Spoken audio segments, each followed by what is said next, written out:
নমস্কার, আমি অয়ন্তিকা আর আপনারা এই মুহূর্তে দেখছেন বাস্তব নিউজ। বিস্তারিত খবরটি জানতে সম্পূর্ণ ভিডিওটি দেখুন। ধন্যবাদ। 2000 টাকা অ্যাডহক ভিক্ষা নয়, পে স্কেল চাই। আগামী দিনে বৃহত্তর আন্দোলনে হুঁশিয়ারি সমবায় কর্মীদের। দক্ষিণ 24 পরগনা জেলার নামখানা এলএস সমবায় সমিতির অরূপ মাঝি মঞ্চে আজ পশ্চিমবঙ্গ সমবায় কর্মচারী সংগঠনের ডাকে পশ্চিমবঙ্গ সমবায় কর্মচারী সমিতির সংগঠনের প্রথম রাজ্য সম্মেলন ও প্রকাশ্য সমাবেশ অনুষ্ঠিত হল। দিগম্বর নায়েক সর্বভারতীয় সমবায় নেতৃত্ব উড়িষ্যার রাজ্যের কয়েক হাজার সমবায়ের কর্মীরা এই সমাবেশে উপস্থিত হন। সেখান থেকে বক্তারা সরকারের প্রতি হুঁশিয়ারিদের পুরো 120 থেকে 25 বছর ধরে তারা সমবায় কাজ করে আসছে। তাদের নির্ধারিত সাম্মানিক 2000 টাকা প্রতি মাসে, তাও আবার 36 মাস বাকি। এই অবস্থায় সংসার প্রতিপালন করা দুঃসাধ্য ব্যাপার সমবায় কর্মীদের। বারবার সরকারকে জানিয়েও প্রতিশ্রুতি পাওয়া গেলেও কোনো কাজ হয়নি। প্রকাশ্য সমাবেশ থেকে সরকারের বিরুদ্ধে আন্দোলন করার প্রকাশ্য হুঁশিয়ারি দিলেন রাজ্যে। আপনারা সেই ছবি সরাসরি দেখছেন শুধুমাত্র বাস্তব নিউজের পর্দায়। আমরা সারা পশ্চিমবঙ্গ জুড়ে আমরা ট্যাক্স কর্মচারীদের নিয়ে এই সম্মেলন করছি। আমাদের ন্যায্য দাবি হচ্ছে পে স্কেল। সরকারকে পে স্কেল দিতে হবে, সরকারিভাবে আমাদের বেতন দিতে হবে এবং সরকারি কর্মচারী হিসেবে স্বীকৃতি দিতে হবে। এই দাবি নিয়ে আজকের এই সম্মেলন। এই আন্দোলন কতদূর পর্যন্ত পৌঁছাবে? এই আন্দোলন আমরা কলকাতা রাজপথে, আমরা যদি সরকার যদি আমাদের দাবি মেনে নেয় ভালো। আমাদের মন্ত্রী আশ্বাসও দিয়েছেন পে স্কেল করে দেবেন বলে, কিন্তু সেই আশ্বাস যদি ফলপ্রসূ না হয় আমরা কিন্তু বৃহত্তর আন্দোলন করে তুলব এবং সারা রাজ্যে ট্যাক্স কর্মচারীরা ধর্মঘটে যাবে এবং ট্যাক্স কর্মচারীদের ধর্মঘটের কারণে যদি সমবায় ব্যবস্থা স্তব্ধ হয়ে যায় তার জন্য দায়ী থাকবে সরকার। আপনার পরিচয়?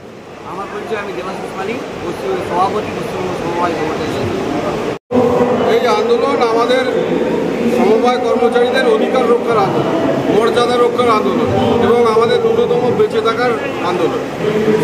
সেই আন্দোলন এরকম যে আমরা দীর্ঘদিন ধরে একটা অ্যাডহক ভিক্ষা, সেই ভিক্ষার ওপর এই সমস্ত কর্মচারী যারা সমবায়ে কাজ করে, যে সমস্ত প্রাথমিক কৃষি সমবায় কাজ করে গ্রামের অর্থনীতিকে ধরে রেখেছে, তাদের জন্য 2000 টাকা বরাদ্দ মাসে মাসে, সেই মাসে মাসে আবার 36 মাস বাকি অনিয়মিত।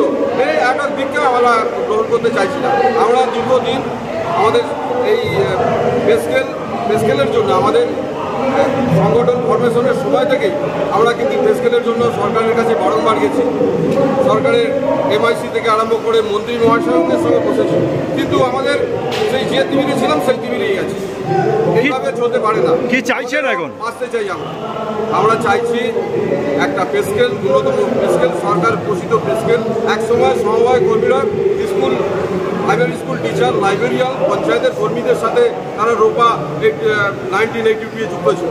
সেই জায়গা থেকে হঠাৎ 2009 সালে বাদ দেওয়া হতো, কিন্তু আমাদের সেই রোপায় অন্তর্ভুক্ত করা। আমরা চাই রোপা 19 অনুযায়ী না হলেও আমাদের অন্তত ন্যূনতম পে স্কেল, একটা সরকার পোষিত পে স্কেল আমরা চাই। সেই পে স্কেল যদি আমরা না পাই, আবেদন নিবেদন অনেক হলো, আর নয় এবার আমরা কলকাতার রাজপথে বা আমাদের যে স্ব কর্মক্ষেত্রে আমরা কিন্তু একটা তীব্র আন্দোলন করে দেবো। সেই আন্দোলন গণতান্ত্রিক উপায়ে আমাদের অধিকার রক্ষার আন্দোলন হবে এবং আমরা এতে কিন্তু আপনার পরিচয়? আমার পরিচয়, আমি কমল বেরা, পশ্চিমবঙ্গ সমবায় কর্মচারী সমিতির রাজ্য কমিটির সাধারণ সম্পাদক। আমরা দীর্ঘ 120 বছর ধরে আন্দোলনরত। আমাদের এই সরকার, বিগত সরকার, তার আগের সরকার আমাদের কোনো পে স্কেল ঘোষণা করতে পারেনি, কার্যকরী করতে পারেনি। পে স্কেল কার্যকরী করবার প্রশ্নে 1999 সালে বিগত দিনের সরকারের সেখানে বলা হয়েছিল যতদিন পর্যন্ত আমরা পে স্কেল রচনা করতে না পারবো, ঘোষণা করতে না পারবো, ততদিন পর্যন্ত এই বঞ্চিত কর্মচারীদের অ্যাডহক নামক একটি ভিক্ষা, অ্যাডহক নামক একটা অনুদান এই সরকার দিয়ে আসছে, তাও আবার 40 মাস আমাদের কাছে বকে। এই সরকারের কাছে কঠোরভাবে আমরা দাবি রাখতে চাইছি, আমাদের পে স্কেল ঘোষণা করতে হবে। সরকারি কর্মচারীদের প্রায় 2019 রোপা মেনেই আমাদের পে স্কেল ঘোষণা করতে হবে। এই সরকারের কাছে বারংবার আমরা আমাদের দাবি দেওয়া নিয়ে, কৃষকের দাবি দেওয়া নিয়ে, সমবায়ের দাবি দেওয়া নিয়ে আমরা পৌঁছে গেছি, কিন্তু মাননীয় মন্ত্রী মহাশয়, মাননীয় মুখ্যমন্ত্রী মহাশয়ের কাছেও আমাদের বার্তা আমরা পৌঁছে দিতে সক্ষম হয়েছি 2021 2রা ফেব্রুয়ারি। বিগত দিনে আমরা অনেক আন্দোলন কর্মসূচি সংগঠিত করেছি।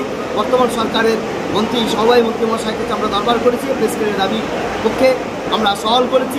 পে স্কেলের দাবি যদি আমাদের রচিত না হয়, কোনো কারণে যে আলাপ আলোচনা আমাদের আজ পর্যন্ত হয়েছে তিনারা যদি পিছু পা হন এক পা, তাহলে আমরা 10 কদম আগিয়ে গিয়ে সারা রাজ্যটাকে স্তব্ধ করে দিতে সক্ষম হব এবং সারা রাজ্যে আমরা আমাদের পে স্কেলের আন্দোলনের পক্ষে প্রত্যেকটা সমবায় কর্মচারীতে আমাদের অবরোধ, বিক্ষোভ, সমাবেশ, কলকাতার পথে দরকার হলে পরে রাজপথে দাঁড়িয়ে আমাদের বিক্ষোভ সমাবেশ সংগঠিত করতে আমরা বাধ্য হব। বর্তমান সরকারে যদি পিছিয়ে পড়ার কোনো মুভমেন্ট আমাদের সামনে ধরা পড়ে। আপনার নাম?